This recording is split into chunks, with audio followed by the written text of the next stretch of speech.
Thanks, Sarah. Thank you, everyone, for joining us this evening and to listen to me for the next 20 minutes about sovereign metals.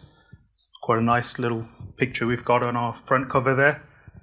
Does anyone know what that is? Very good. It is an aircraft. That is a Lockheed Martin F-35 Lightning II. It is the stalwart of the air supremacy of the US Marines, the US Navy, and the US Air Force. It's also the mainstay of air defense for NATO. It's also 30% titanium. And that titanium comes from two places. There's only two places in the world that produce aerospace-grade titanium: Japan and Russia. Now, since 2021, we haven't been getting titanium from Russia. So when we talk about critical minerals, strategic minerals, it begins to make sense why titanium is on the forefront of everyone's minds. The usual disclaimers and disclosures. Right, so we have a project called CASIA. It sits in the country of Malawi. It's got two critical minerals within the one project. First is rutile, which is a form of titanium. In fact, I'll get onto it, but it's the cleanest, purest form of titanium mineral you can find. The titanium industry is a $30 billion industry today, expected to go up to about a $50 billion industry in the next 5 years. As mentioned, 70% of global titanium metal production comes from China and Russia. Our second commodity is natural graphite. Graphite as a market is a $7 billion market today, looking to become a $13 billion market by 2030. 77% of natural graphite comes from China. So that's a snapshot of CASIA. There's a little drill team just on our project there to give you an indication of the size of CASIA.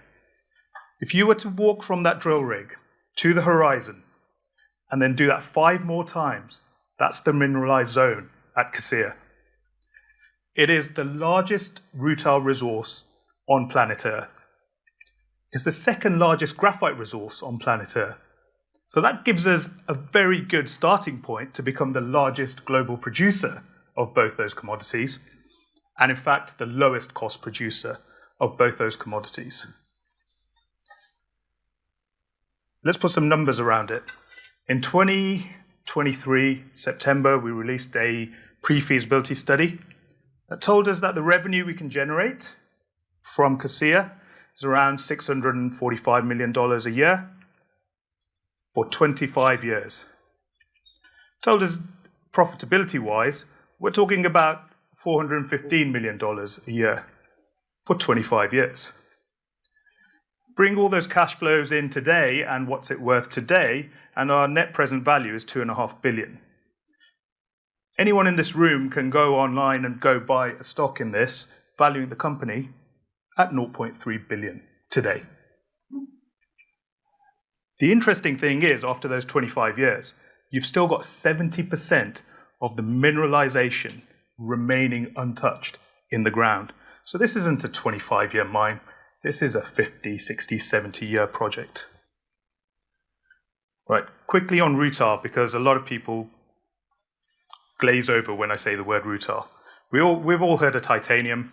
Rutile is the cleanest, purest, highest grade, naturally found form of titanium mineral. It's 95% titanium dioxide. If any of you are wondering whether you've ever come across rutile, these are the uses: paints, defense, medical, consumer, aerospace, coatings, pigments, sunscreen, welding, cosmetics. So all of us would have had some exposure to rutile today about 100 times. The issue we have is that we're all demanding more titanium for all those reasons which I just listed. The problem is that rutile supply is decreasing. That biggest decrease you see from 2015 to 2025 is there's only one dominant producer of rutile in the world. It goes offline in about 3 years. That's all demonstrated in the price of rutile, which in 2015 was about $700 a ton, sits today at $1,500 a ton. So there was no rutile in the world until we found Cassia. It's the first rutile dominant deposit found on the planet in 70 years. And it contains 18 million tons. That red bar is not the axis. That's the size of Cassia versus all the other rutile we have in the world. So going on to our second product, or our byproduct, because every time we mine rutile, we end up with a graphite concentrate. So as good, honest directors, we decided, well, why don't we produce graphite product out of that too?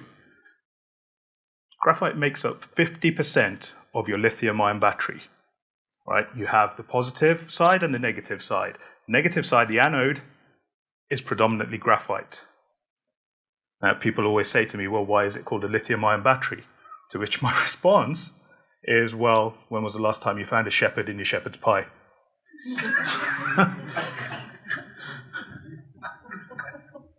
Right. So I would hazard a guess a lot of graphite is being found around the world. And lots of companies are putting lovely Teslas and Ford electric vehicles on the front of their annual report. Not many have taken the graphite that's sat in the ground, put it in a battery, and found out what happens. That's exactly what we did over the last 4 months. We produced some graphite concentrate, we produced the anode material, we stuck it in a battery, and we figured that that battery works just as well, if not better, than the best Chinese stuff. Right, this is where I'm going to have a little bit of a rant. Let's call it the graveyard of AIM mining companies is pretty full these days, and we all know why. There's this idea that you maximize value once you discover something by using shareholders' money. You find out how much of the commodity you've found. You do a little engineering study, you ask for a bit more money, and you do what's known as a pre-feasibility study. You ask for a little bit more money, you come out with a feasibility study and you say, yeah, this is going to work. You then start building it, having gone to the banks. You hope for production. You turn on the lights, you turn on the switch, and you hope for the best. Now, my view and management of Sovereign Metals' view is to turn that whole thing upside down. So how have we lowered the risk? Yes, we discovered Cassia. We then went ahead and found out whether the rutile at Cassia is a saleable product. There's plenty of titanium in the world. There's huge deposits, but they tend to be a form of titanium which is not commercially viable. So the first thing we did is, are there any nasties and any impurities at Cassia that may render the rutile unusable? We got back no impurities and a simple process to produce it. So then we went out and gave our product to the big users, people like Mitsui in Japan, Dow Jones company Chemours in the US, to figure out whether they liked our product. And they decided to sign offtake agreements with us. We then had a bit of a coup, and we got the largest titanium dioxide producer on the planet to become a strategic investor. That just so happens to be Rio Tinto. So in 2023, they became a 15% shareholder for $40 million, and this year they topped themselves up to get to 19.9%. Why 19.9%? That is the maximum that they can hold of an ASX-listed company without making a bid for the entire company to shareholders. So we did the pre-feasibility study, and we brought in a world-class team. What do I mean by world-class? Individuals who've done this time and time again. Our team has built 13 projects in Africa and Australia in the last 15 years. A lot of those projects are now in the hands of majors. I myself have raised capital and worked on M&A transactions close to $20 billion in the last 12 years. So we kind of know what we're doing. Right, so what have we been busy with since? We've been optimizing the PFS, the pre-feasibility study. What does that actually entail? What that entails is the pre-feasibility numbers that I showed you at the beginning. The assumptions behind those are being ripped apart by Sovereign and by Rio Tinto, and we're re-looking at what Cassia looks like under the intellectual property, the know-how, the experience, the expertise that a Rio Tinto can provide us. So what's the best way to figure out if a mine's going to work? You mine it. So earlier this year, we started a pilot mining program. Now, that may look like a decent scale operation.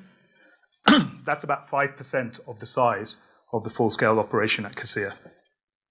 But what we figured out already is that we can dry mine it, we can hydro mine it, we can stockpile it, we can backfill it, we can process it, we can produce rutile and graphite from it.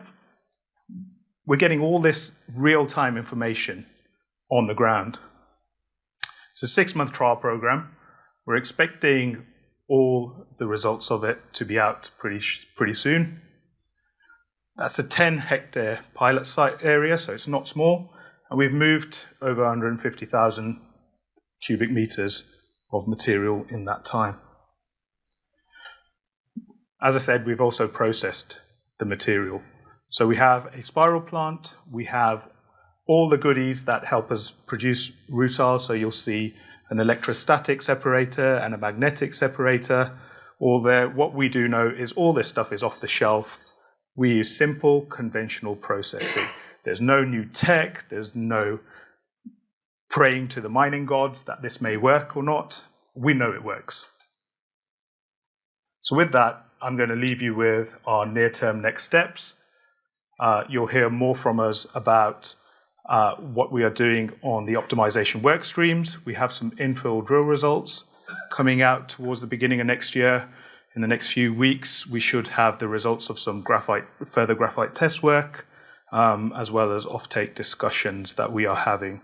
Our share price hasn't done too badly over the last year or so.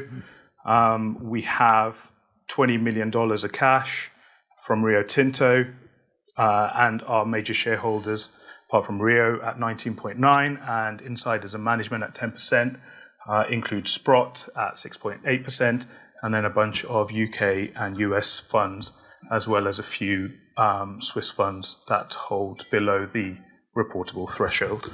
And with that, I'll open up to questions. So,